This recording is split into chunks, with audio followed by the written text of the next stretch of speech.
Bonjour et bienvenue dans cette vidéo dans laquelle nous allons découvrir comment s'enrichir en s'endettant et tout ce que vous devez savoir sur le pouvoir de l'effet de levier. Quand il est question de s'enrichir, on pense souvent à investir son épargne. Pourtant, c'est loin d'être le moyen le plus rapide pour atteindre l'indépendance financière. Il existe une autre méthode bien plus rapide pour s'enrichir. Comment s'enrichir en s'endettant? Découvrez ce moyen surprenant de devenir riche. Juste avant, assurez-vous de vous abonner à la chaîne et n'oubliez pas de télécharger votre livre offert sur la liberté financière en cliquant sur le lien dans la description situé sous la vidéo. S'enrichir en s'endettant, un paradoxe? Je vous entends déjà vous récrier à la lecture du titre de cette vidéo. Devenir riche en s'endettant, c'est n'importe quoi, tout le monde sait qu'il faut payer ses dettes pour s'enrichir. Il est vrai que l'idée de gagner de l'argent en prenant un crédit peut sembler paradoxale. Depuis notre plus jeune âge, nous entendons nos parents, nos professeurs et toute la sagesse populaire marteler que l'adage selon lequel qui paie ses dettes s'enrichit. Les crédits sont accusés de tous les maux, en particulier celui de fabriquer de la pauvreté. Pourtant, les plus grandes fortunes du monde se sont bâties sur de lourdes dettes. Comment un tel prodige est-il possible? En réalité, si vous pensez comme la majorité des gens, vous obtiendrez les mêmes résultats qu'eux. Vous vivoterez plus ou moins confortablement, vous aurez l'impression d'avoir pris votre vie en main, mais vous ne serez jamais riche. Pour gagner davantage d'argent que la plupart des gens, vous devez absolument penser différemment. Les personnes de votre entourage qui fustigent les crédits sont-elles riches? Sans même les connaître, il y a fort à parier que ce ne soit pas le cas. En revanche, si vous connaissez des riches, posez-leur la question de savoir s'ils se sont endettés. Ils vous répondront sûrement par l'affirmative. Il y a une explication très simple au fait qu'il soit possible de s'enrichir en s'endettant. C'est un mécanisme vieux comme le monde et utilisé depuis des siècles. Vous en avez d'ailleurs forcément déjà entendu parler, cela s'appelle l'effet de levier. Comprendre ce qu'est l'effet de levier. Pour s'enrichir en s'endettant, il est indispensable de comprendre en quoi consiste le phénomène de l'effet de levier. Le principe est simple, en matière de finance, il s'agit d'une technique destinée à démultiplier le résultat d'une action. En l'occurrence, le but ici est de démultiplier vos profits. On utilise l'effet de levier pour atteindre un objectif qui serait inaccessible sans lui. Pour prendre un exemple très imagé, si vous devez faire bouger un objet très lourd, vous n'y arriverez pas en vous servant de votre seule force physique. En revanche, si vous glissez une barre métallique en dessous et que vous exercez une pression dessus, la masse bougera sans peine. Le crédit peut agir de la même manière sur vos finances. Si vous vous êtes déjà penché sur la question de la richesse, vous savez certainement qu'il faut épargner au minimum 10% de vos revenus. Tous les adeptes de la finance répètent à l'envi que c'est indispensable pour devenir riche, car ce capital vous permet d'investir.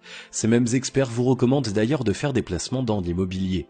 Même sans être un as des mathématiques, vous aurez vite compris que si vous devez compter sur votre épargne, l'affaire est mal engagée. Si vous gagnez le SMIC, vos revenus sont de 1 200 € par mois. En mettant 10% de côté, vous obtenez donc 1 440 € à la fin de l'année. Quand on sait qu'un bien immobilier digne de ce nom coûte aux environs de 50 000 € et bien davantage dans les grandes villes, je vous laisse calculer le nombre d'années nécessaires si vous souhaitez acheter cash. Même pour un cadre au confortable salaire de 5 000 € mensuels, l'affaire n'est pas si simple. Ce type de revenu permet de bien vivre à un bon gestionnaire, mais avec 6 000 € d'épargne annuelle, autant dire que la fortune n'est pas pour demain. Pour vous enrichir, vous avez donc besoin de l'effet de levier du crédit bancaire. Savoir différencier les bonnes et mauvaises dettes. Maintenant que vous avez compris le principe de l'effet de levier, il est important de faire la différence entre les bonnes et les mauvaises dettes. Pour s'enrichir en s'endettant, il faut utiliser les premières à bon escient, tout en évitant soigneusement les secondes. Car tous les crédits ne se valent pas. Ils sont de formidables leviers de croissance pour qui sait les utiliser avec sagesse, mais peuvent causer la faillite des inconscients.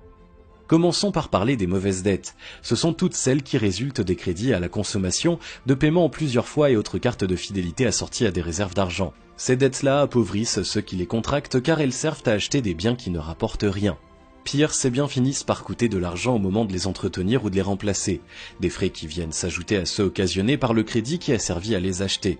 De telles dettes vous enferment dans un cercle vicieux qui vous oblige à travailler davantage pour les rembourser et grève votre capacité d'épargne.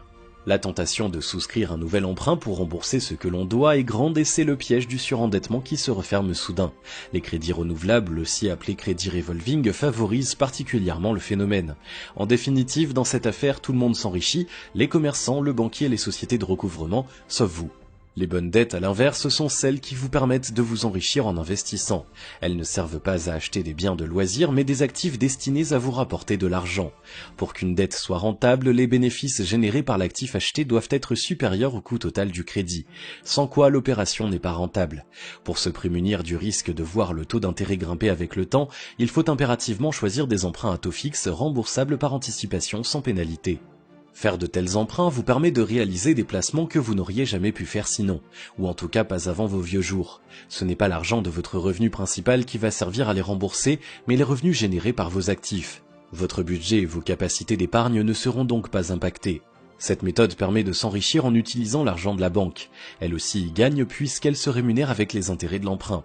Si vous bannissez les mauvaises dettes de votre vie et utilisez le levier du crédit pour faire de bons placements, vous allez automatiquement vous enrichir. Devenir riche en s'endettant grâce à l'immobilier. Le placement qui se prête le mieux à l'utilisation du crédit bancaire comme levier, c'est bien entendu l'immobilier. En effet, c'est celui qui procure la plus grande sécurité et l'assurance de gains suffisants pour rembourser le prêt.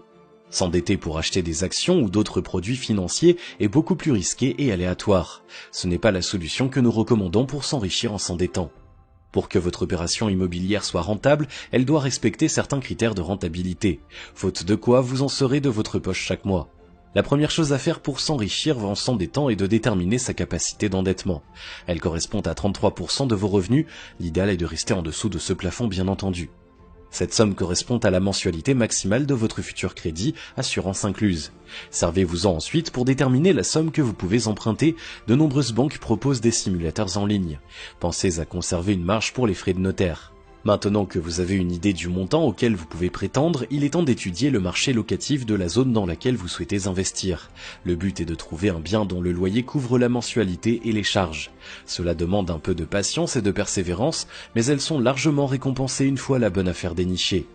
Si votre premier investissement se passe bien, il n'y a pas de raison que la banque vous ferme ses portes, au contraire.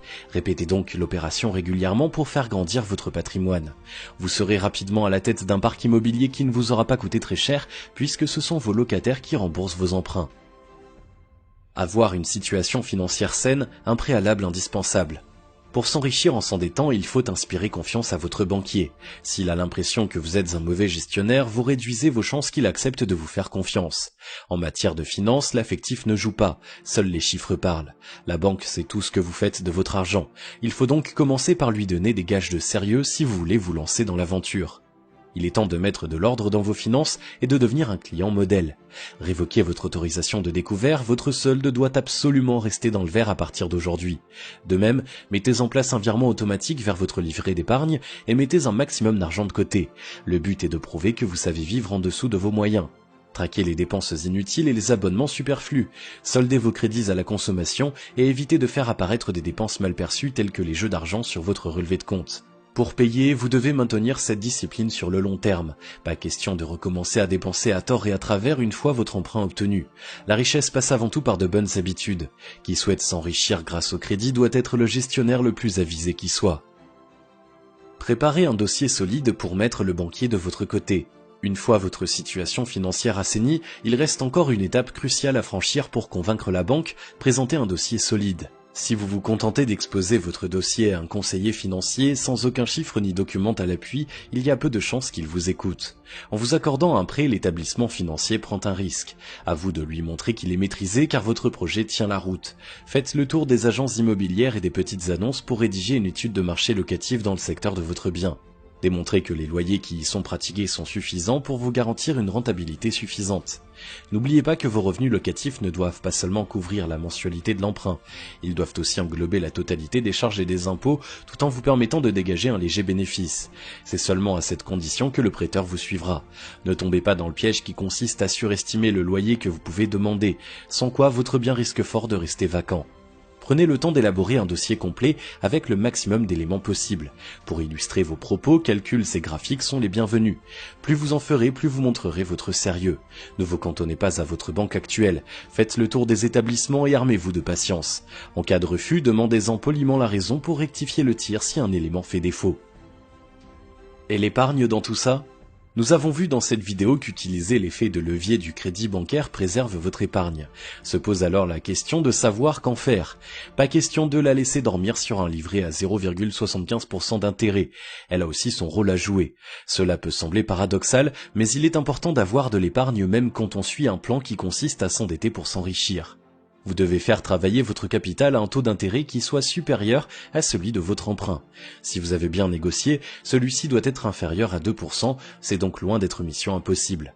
En revanche, vous devez impérativement choisir un support sécurisé. Ce n'est pas le moment de voir votre capital partir en fumée.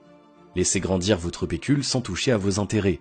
Ainsi, vous disposez d'une réserve disponible en cas de pépin, travaux sur vos biens par exemple. Continuez toujours de mettre une part de vos revenus de côté et réinvestissez systématiquement les bénéfices de vos locations. Avec ce cercle vertueux, vous serez rapidement à la tête d'un patrimoine solide qui vous assurera des revenus conséquents dans l'avenir. Il est tout à fait possible de s'enrichir en s'endettant grâce à l'effet de levier du crédit bancaire. Cette méthode consiste à emprunter pour investir dans des actifs dont les revenus couvrent le coût de l'opération. L'immobilier est la meilleure illustration de ce principe. Pour réussir, gérez vos finances d'une main de maître, trouvez le bien idéal et montez un dossier en béton. Avec une bonne dose de patience et de détermination, vous atteindrez votre but, il ne vous reste plus qu'à passer à l'action. Si vous avez aimé cette vidéo, merci de liker, partager, commenter et surtout vous abonner à la chaîne. Vous êtes également libre de recevoir le nouveau livre 5 étapes pour atteindre la liberté financière en cliquant sur le lien situé dans la description en dessous de la vidéo et on se retrouve très vite pour une prochaine vidéo.